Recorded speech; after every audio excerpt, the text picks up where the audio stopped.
Dan saudara, dalam pernyataan tertulisnya, Ayatullah Mojtaba Khamenei bilang, negara-negara maupun wilayah di kawasan ini tidak akan lagi menjadi tameng bagi pangkalan-pangkalan militer Amerika. Amerika Serikat sudah tidak lagi memiliki titik aman di kawasan ini untuk melakukan agresi maupun pembangunan pangkalan militer.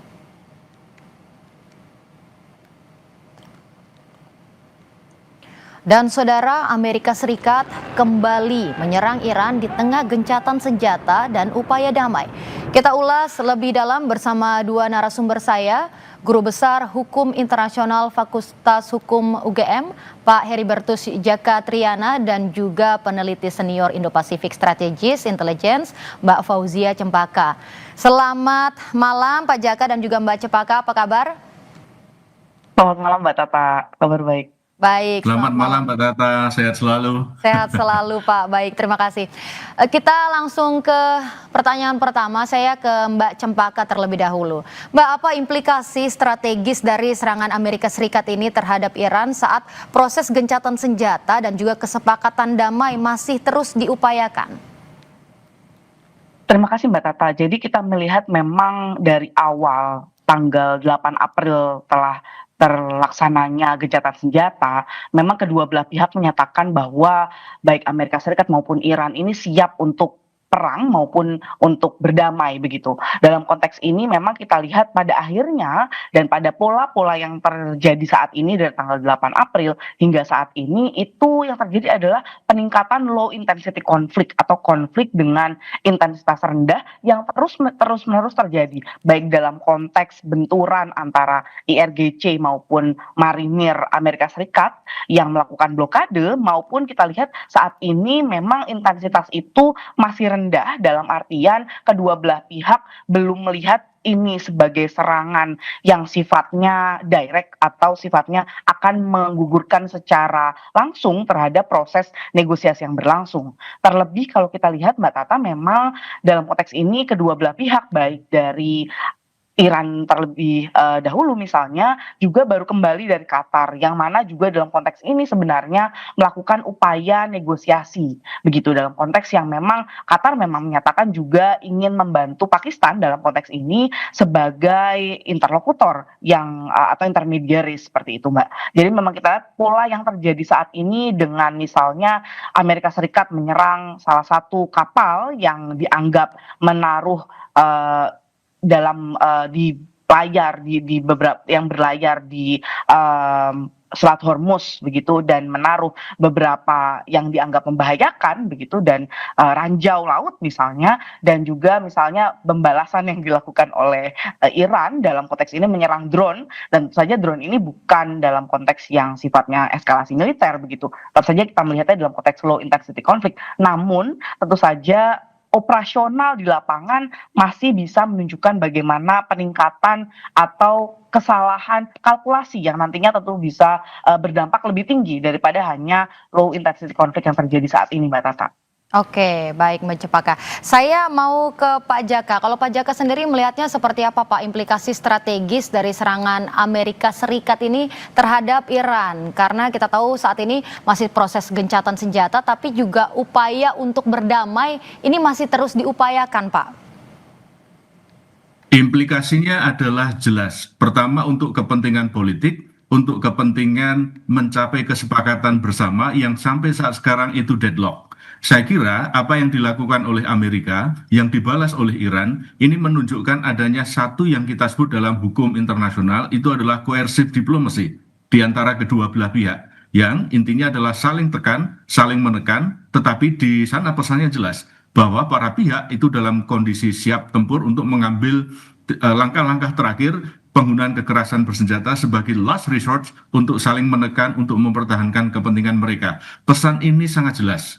Namun demikian, tadi Bu Cempaka sudah menyampaikan, ada beberapa hal yang perlu kita perhatikan jika penggunaan low intensity attack ataupun low intensity use of power ini salah kalkulasi, maka akan dapat mengakibatkan hal-hal yang berdampak negatif terhadap upaya constructive engagement di antara kedua negara. terkait dengan tiga hal atau tiga isu yang sekarang sedang dibicarakan, tiga isu yang sedang dinegosiasikan untuk dapat memperoleh kesepakatan-kesepakatan utama. Sementara pada saat sekarang kita tahu bahwa kondisinya itu adalah deadlock, kondisinya itu saling menyandera satu dengan yang lainnya di antara tiga pilar isu utama itu. Pertama adalah terkait dengan pengayaan uranium nuklir, isu yang pertama. Lalu yang kedua adalah terkait dengan penggunaan pemberian manfaat yang besar dari Selat Hormuz, dan yang ketiga adalah unilateral sanctions dari Amerika terhadap Iran. Saya kira di antara tiga ini saling mengunci, saling memampatkan satu dengan yang lain, sehingga semua pihak sama-sama dalam posisi tegang yang saya kira unjuk rasa penggunaan kekerasan bersenjata dalam sifat yang sangat rendah ini memberikan pesan bahwa semua pihak dalam kondisi tidak mau ngalah, dan tetap pada akhirnya nanti adalah yang terjadi siapa yang akan menunjukkan itikat baik untuk mengurangi atau menunda terlebih dahulu. Saya kira ini akan menjadi sebuah sinyal-sinyal yang perlu kita perhatikan ke depan. Oke, baik Pak Jaka, Anda mengatakan tadi kalau misalnya ini semuanya dalam posisi tegang, tidak ada mau ngalah, dan kita nanti lihat siapa yang akan memberikan itikat baik. Kalau dilihat sampai saat ini, kita juga tahu kalau Amerika Serikat nampaknya terus melanggar janjinya begitu. Begitupun kali ini dalam mengupayakan damai, Amerika lagi-lagi melanggarnya. Jadi kira-kira siapa Pak yang akan duluan menunjukkan itikat baik kalau Pak Jaka melihatnya? Saya kira sinyal-sinyal ini sudah terlihat beberapa waktu lampau. Yang pertama adalah Amerika menunda serangan, walaupun sekarang dilakukan lagi. Ini adalah strategi poco-poco untuk satu, dia memainkan mengulur waktu, buying time kepada Iran. Lalu yang kedua, kemarin juga telah terjadi satu penundaan pemberian ataupun penjualan akses alutsista militer ke Taiwan dan juga Korea. Saya kira ini juga menjadi sebuah sinyal-sinyal bahwa Amerika sedikit mengalah secara teknis, taktis untuk memperoleh yang lebih besar di Iran. Saya kira ini juga menjadi pesan yang kuat bahwa saat sekarang isu domestik Amerika, isu domestik Iran itu juga sangat berpengaruh terhadap kelangsungan kesiapan mereka untuk memperoleh dukungan politik, dukungan publik di level nasional. Saya kira ini juga menjadi pesan terkait dengan kepentingan Trump di internal bahwa dia masih siap, dia masih kuat, dan dia ingin menunjukkan visi misi dari Partai Republikan, serang, duduki, kuasai. Sementara di level Iran, saya kira ini juga menjadi sinyal yang kuat bahwa pemerintah Iran itu juga tidak mau tunduk terhadap tekanan Amerika, sehingga memperoleh satu dukungan yang besar dari masyarakat Iran. Sehingga sekali lagi saya kira ini nanti tiga isu utama ini pasti akan dimodifikasi dengan berbagai kebuntuan usulan-usulan yang saya kira akan memberikan ruang untuk semakin konstruktif di dalam pembahasannya. Saya kira Hormuz tetap akan menjadi choking point terkait dengan kepentingan Amerika dan dunia, dan juga saya kira nanti level yang mungkin terjadi adalah adanya penurunan sanksi unilateral dari Amerika terhadap Iran terkait dengan hal-hal yang nanti bisa membawa kedua isu utama tadi untuk dapat dibicarakan kembali. Oke, baik. Kalau Pak Jaka tadi menyebutnya strategi poco-poco. Saya kembali ke Mbak Cempaka. Mbak Cempaka, tadi Pak Jaka bilang strategi poco-poco Amerika Serikat menunda serangannya. Tapi seperti biasa nampaknya Amerika, ya kita nggak tahu nanti ke depannya seperti apa lagi. Nah, kalau Mbak Cempaka sendiri melihatnya seperti apa? Apakah benar strategi poco-poco ini bagian dari Amerika sudah sedikit menahan diri begitu melihat bagaimana isu domestiknya sendiri dari Amerika, juga Iran tentunya, karena masih perang yang berkepanjangan ini. Bagaimana Mbak? Betul Mbak Tata, kalau saya setuju dengan yang disampaikan Prof, karena memang dalam konteks ini ada beberapa tanda yang bisa kita lihat dari statement Trump misalnya, karena Trump sendiri sangat mudah kita baca dalam narasi yang disampaikan itu dari satu sumber, yaitu Truth Social-nya dan juga dari statement yang disampaikan biasanya melalui press release di White House begitu. Nah, dua hal ini kita lihat memang agak conflicting atau bahkan kontradiksi gitu ya Mbak Tata, karena dalam konteks ini sebelum serangan yang dilakukan ke Iran beberapa di Iran Selatan yang tadi disampaikan juga di video begitu ya, ini ada statement yang sifatnya encouraging, sifatnya seperti ada positif begitu ya, lampu hijau, dan bahkan angka harga minyak itu bisa sampai jatuh sekali kemarin ketika statement Trump ini menyampaikan bahwa sedang ada deal dengan Iran dan sedang secara negosiasi sedang dibicarakan dan akan ada yang disebut dengan Islamabad Memorandum begitu. Dan pada tanggal 24 Mei lalu dan lalu kita lihat bagaimana ada serangan setelah itu dan muncul statement baru yang menekankan pada kaitan terkait dengan uranium di mana Amerika Serikat tidak mau kalau uranium Iran ini tidak dipindahkan ke suatu tempat lain. Jadi,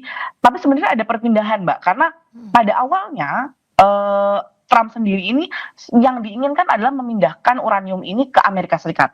Namun dalam statement setelah itu, begitu ya, statement yang keluar adalah bahwa dia bersedia untuk misalnya satu dipindahkan ke Amerika Serikat atau dua dihancurkan, jadi dikurangi begitu ya kadarnya di dalam Iran dengan pengawasan dari IAEA, sebuah badan nuklir internasional, Atomic Energy. Nah, dalam konteks ini kita lihat sebenarnya juga saya setuju dengan sampaikan Prof bahwa memang ada pelunakan begitu yang sifatnya tadi sangat teknis dan memang harus dilihat sangat detail dari statement yang disampaikan oleh Trump. Dan kalau kita lihat lebih lanjut lagi, memang ada conflicting signal lain, yaitu tentu saja adalah karena banyaknya perlawanan dari Israel sendiri yang merasa dari Zionis Israel yang merasa bahwa disampingkan begitu dalam konteks pencapaian si Islamabad Memorandum ini, Mbak. Nah, kita lihat memang bagaimana akhirnya ketika disampingkan tadi, kita harus lihat juga bahwa statement yang keluar dari media-media Israel adalah bahwa dengan penyampingan ini, bahkan pihak-pihak official dari Israel, dari Zionis Israel, banyak mengetahui tentang isi Islamabad Memorandum ini dari berita, bukan dari official dari Amerika Serikat juga gitu. Dan dalam konteks ini yang dilakukan akhirnya adalah menekan secara domestik. Kita lihat beberapa statement yang dikeluarkan oleh bekas senator, dari mantan senator, atau bahkan saat ini senator Republikan, atau dari pihak yang hawkish dan senang perang di Amerika Serikat ini menekan dan merasa bahwa deal yang saat ini dibentuk dalam Islamabad Memorandum tadi itu belum cukup menggambarkan America First. Nah, ini yang sebenarnya akhirnya membuat adanya maju mundurnya Trump tadi, meskipun dalam konteks ini bahkan statement yang menurut saya lebih clear disampaikan oleh Rubio, yaitu menyampaikan bahwa 95% dari perjanjian ini sebenarnya sudah final dan sudah oke begitu ya di antara dua belah pihak melalui intermediari Pakistan. Namun ternyata memang 5% ini yang justru memang akan menghambat begitu antara kesepakatan yang akan dicapai oleh Amerika Serikat dan Iran, dan memang sifatnya memang 5% ini sangat teknis, Mbak. Oke, baik Mbak Cempaka, tapi juga kita lihat selama proses perundingan damai ini Iran kan masih, maksud saya Amerika Serikat masih melancarkan serangan. Itu nampaknya sebagai bentuk tekanan paksa juga mungkin, apakah Amerika Serikat ini ingin Iran ini melunak dalam meja perundingan nanti kalau Anda melihatnya?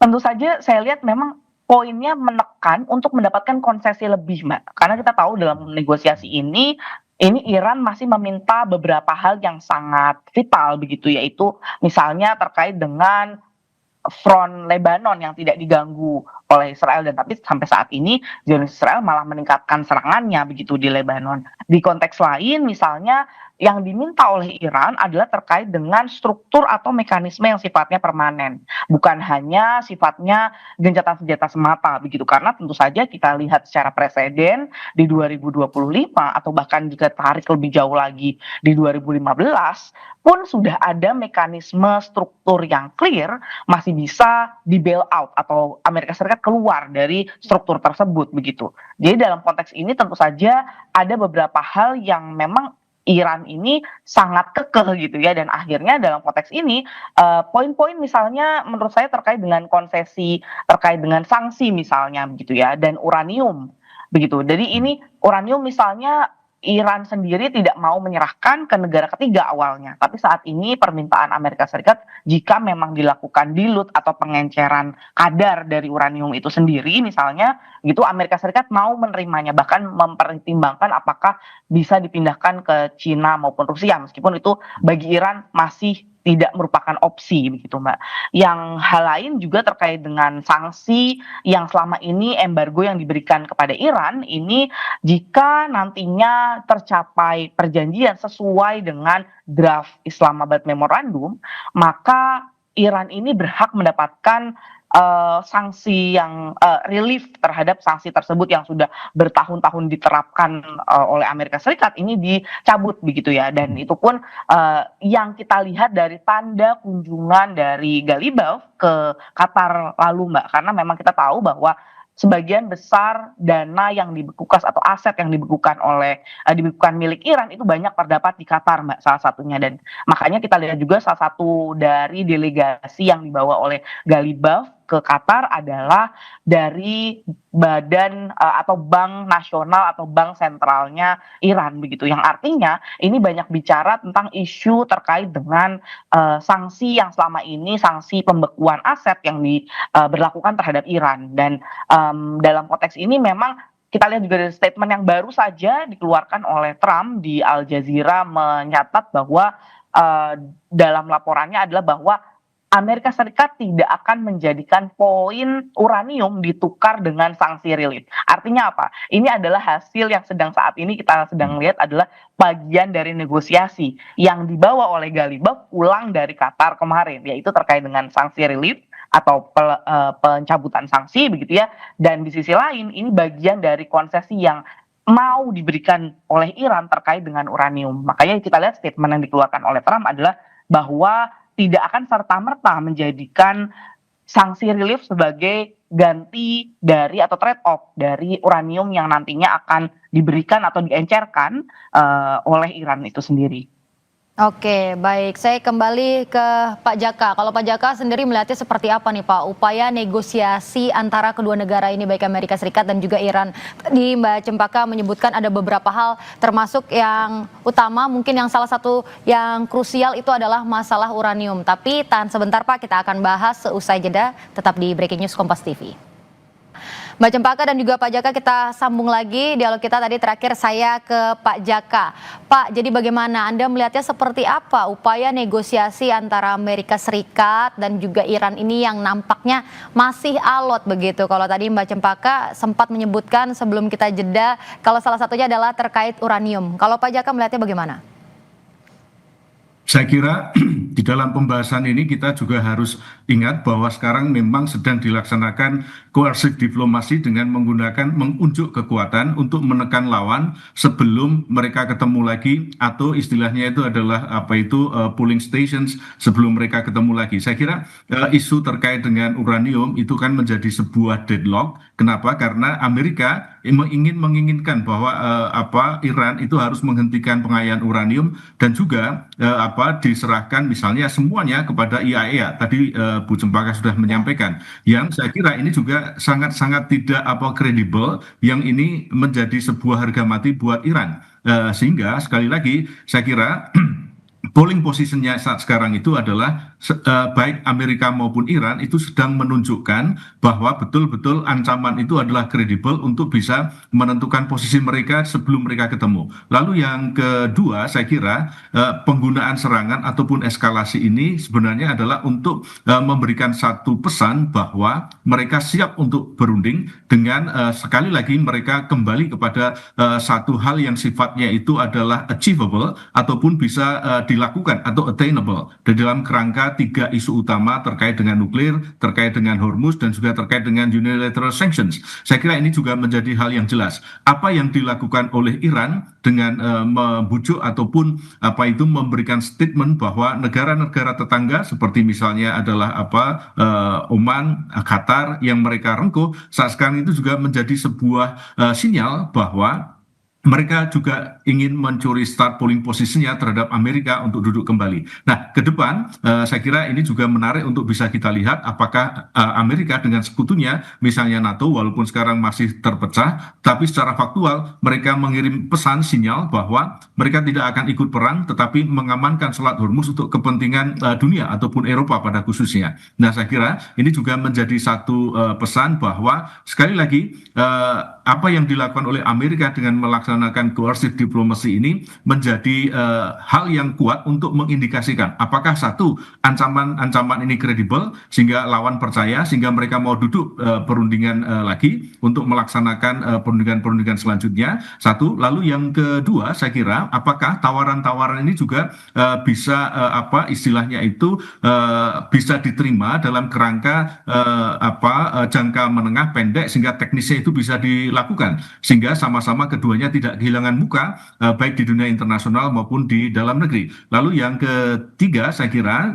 bagaimana keterlibatan sekutu-sekutu mereka untuk bisa melaksanakan perundingan yang kedepannya. Saya kira coercive diplomasi ini juga menjadi satu indikator terkait dengan kebijakan Amerika yang lampau yang sudah dilakukan, ada yang berhasil setengah dan lain sebagainya. Seperti misalnya coercive diplomasi Kuba 1962 terkait dengan kehadiran Uni Soviet di Kuba dengan menanamkan rudal-rudalnya. Dan di situ Amerika juga melaksanakan coercive diplomasi dengan menunjukkan kekuatan di bawah Kennedy yang menekankan, memberikan dampak besar terhadap kepentingan Rusia yang akhirnya Rusia mundur, di mana terjadi satu tawar-menawar bahwa di sana rudal-rudal Amerika yang ada di Turki juga mundurkan, sehingga terjadi satu prakondisi yang sama-sama duduk di dalam satu bentuk diplomasi.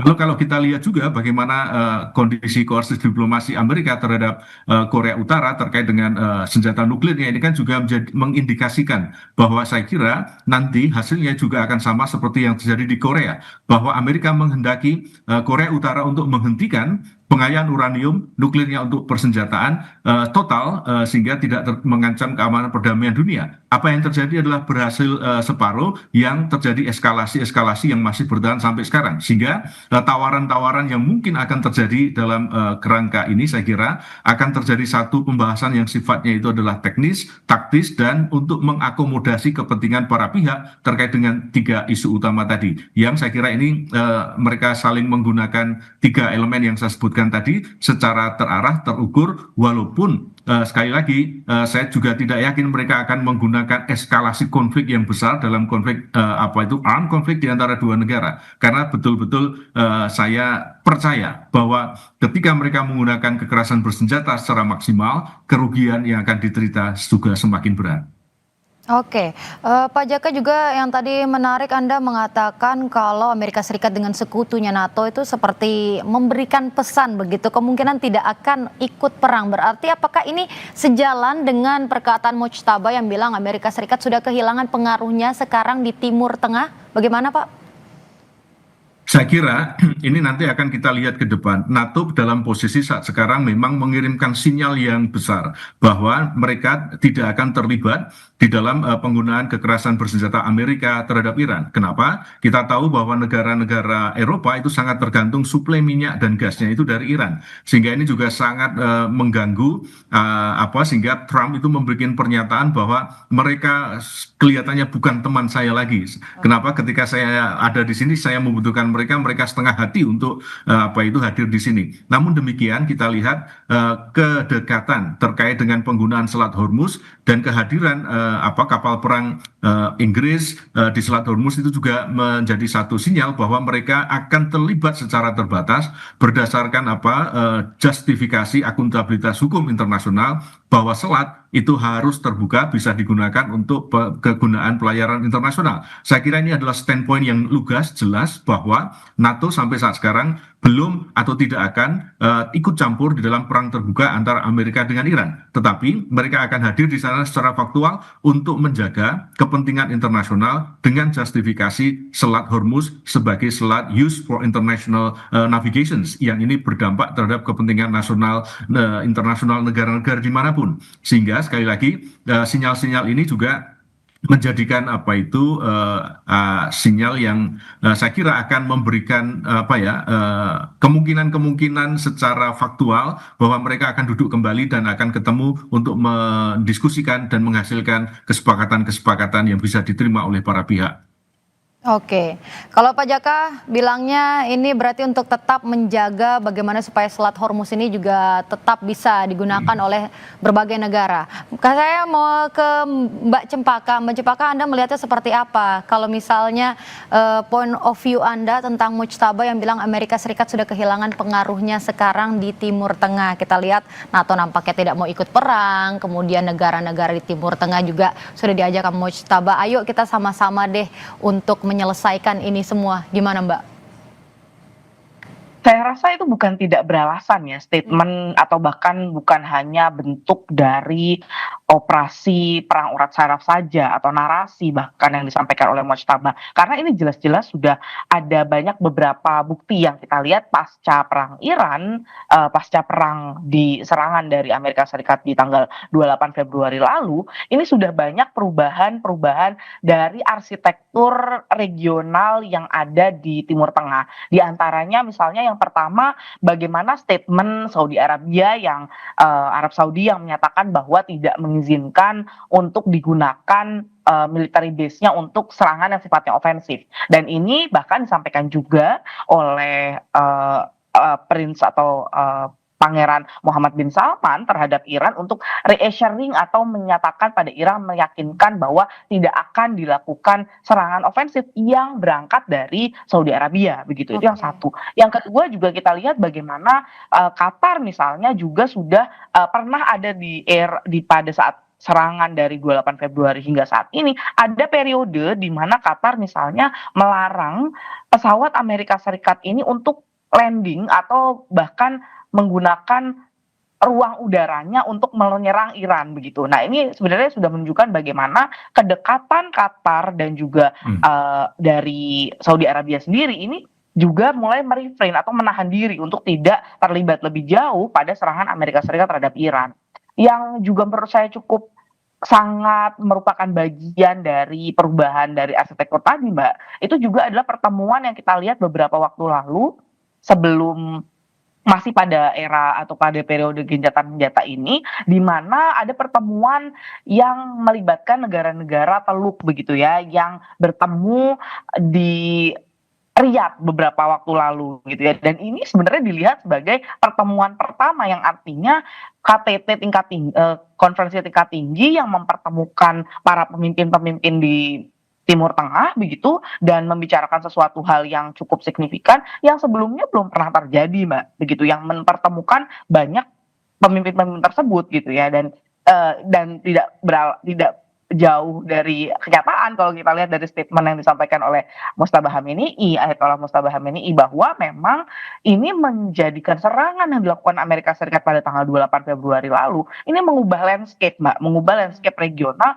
di mana yang sebelumnya memang negara-negara Teluk, negara-negara Arab ini sangat membutuhkan perlindungan Amerika Serikat sehingga banyak basis-basis atau military base yang ada ditempatkan senjata dan juga aset militer di Timur Tengah saat ini ternyata tidak bisa membantu negara-negara Teluk dan negara-negara Arab ini untuk melindungi dirinya, justru malah menjadi sasaran ketika Iran ini diserang oleh Amerika Serikat begitu. Dan karena memang kita lihat serangan Amerika Serikat ke Iran tidak dibalas Iran ke Amerika Serikat juga, tapi justru dibalas melalui military base yang ada di negara-negara Teluk dan negara-negara Arab begitu. Dan ini yang membuat sangat konsekuensial tentunya dalam pertimbangan yang lebih logis bagi negara-negara Teluk nantinya, terlebih ketika misalnya Iran sendiri ini mulai secara diplomasi, secara hubungan internasional membuka diri dalam konteks misalnya berhubungan dengan negara-negara yang tidak awalnya mungkin tidak satu ideologi sama Syiah misalnya dengan negaranya begitu, tapi sudah mulai misalnya bekerja sama dengan Qatar, dengan Saudi Arabia yang mungkin secara ideologi tidak 100% sama begitu.